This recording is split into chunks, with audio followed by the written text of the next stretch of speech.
Hey, what's going on YouTube? So today I'm here with a Bobo off-meta endgame PVE DPS build for the Stamina Nightblade, also known as Stamblade. This build is optimized for endgame PVE content and hits for over 94k on the parse dummy. So without further ado, here we go. So starting off in the character sheet, I have 64 points in the stamina and I'm running the Thief Mundus. For the race, I'm a Dark Elf. I think Dark Elves have probably some of the best passives for stamina DPS right now. For the food, we're going to be running RTM Takeaway Broth as our primary food. A cheaper and almost just a good alternative would be Dubious Cameron Throne. And lastly, if you're parsing or need more sustain, Lava Foot Soup and Salt Rice is always the go-to. So for potions, we're just going to keep it super simple and just run standard Essence of Weapon Power.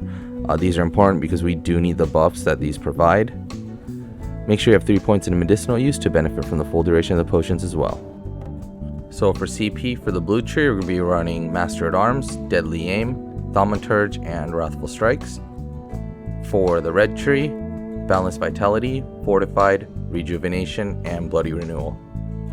So for the gear, we're going to be running 5 pieces of Pillar and Urn, paired with 5 pieces of Reliquin, 1 Black Rose Prism Bow, a Harpooner's Waiting Kilt, and a Slime Crawl. So breaking it down in the main hand, we have a Pillar and Urn Bow, Precise, with a Flame Damage enchant. On the back bar, Black Rose Bow infused with a weapon damage enchant. For the head, we have 1 piece Slime Crawl in medium, traded in Divines with max stam. For the body, we have 5 pieces of Reliquin, all traded in Divines with max stam enchants. And for the leg slot, we have our mythic Harpooner's Waiting Kilt in Divines with max stam enchant. And for the jewelry, we have 3 pieces of Pillar of Nirn jewelry, all with weapon damage enchants traded in Bloodthirsty. So for the skills, we're going to be running Merciless Resolve, Lethal Arrow, Twisting Path, Killer's Blade, Barbed Trap, and Incapacitating Strike. On the back bar, Endless Hail, Magnum Shot, Poison Injection, Blur, Dark Shade, and Incapacitating Strike again. So for the rotation, we're going to be running a semi-static rotation, meaning we're going to run a few skills all the time in the same order, and then we're going to alternate between 2 different sets.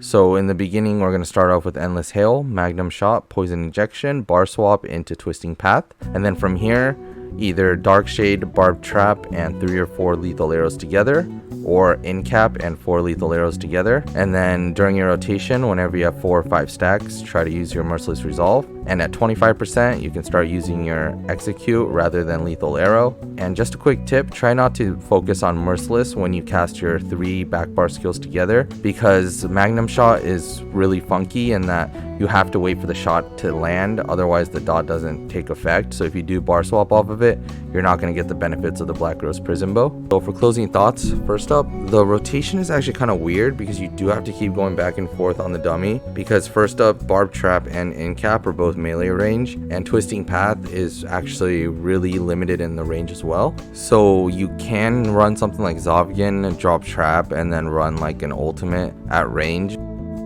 For gear replacements, instead of running Reliquin, you can always run Coral Riptide. It should do about the same or maybe a little bit more. And for the front bar sets, obviously you can go Zovgan if you want to avoid some of that going back and forth. Kinra is probably the strongest, Pillar is probably the easiest, and you can also run something like Order's Wrath or Whirl of Depths as well.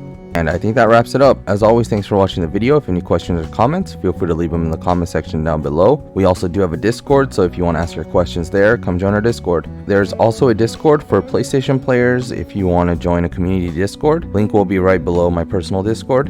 And as per usual, there'll be a parse and outfit section right after this. And thanks for watching, and see you in the next